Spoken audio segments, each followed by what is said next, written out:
জয় দিয়ে আসর শুরু করলেও আগের ম্যাচে ভুলে ভরা ফুটবল খেলে ভারতের কাছে হেরেছিল বাংলাদেশ। পরের ম্যাচে নেপালের বিপক্ষে ঘুরে দাঁড়িয়ে জয় তুলে নিয়েছে লাল সবুজের প্রতিনিধিরা, যদিও এদিন সুযোগ মিস করেছে অনেকগুলো। সেটা না হলে ফলাফল আরও ভিন্ন কিছু হতে পারত।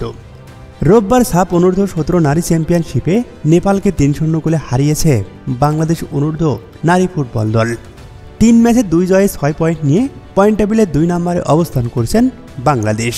3 ম্যাচে সবগুলোতে জিতে 1 নম্বরে অবস্থান করছে ভারত।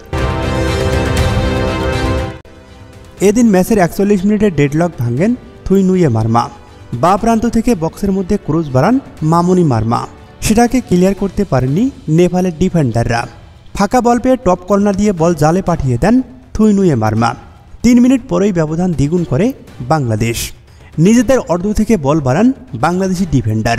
সেটা ক্লিয়ার করতে বক্স থেকে বের হয়ে আসেন নেপালের গোলরক্ষক, তবে পুরোপুরি ক্লিয়ার করতে পারেননি তিনিও। পেছন থেকে দৌড়ে গিয়ে বল নিয়ন্ত্রণে নিয়ে ফাঁকা জালে বল পাঠিয়ে দেন সৌরভী আকন্দ প্রীতি। দ্বিতীয় অর্ধে ম্যাচের নির্ধারিত সময় গোল পায়নি বাংলাদেশ। এই অর্ধেও বেশিরভাগ সময় বল নিজেদের পায়ে রেখে আক্রমণ হয়ে উঠলেও গোলের দেখা পায়নি।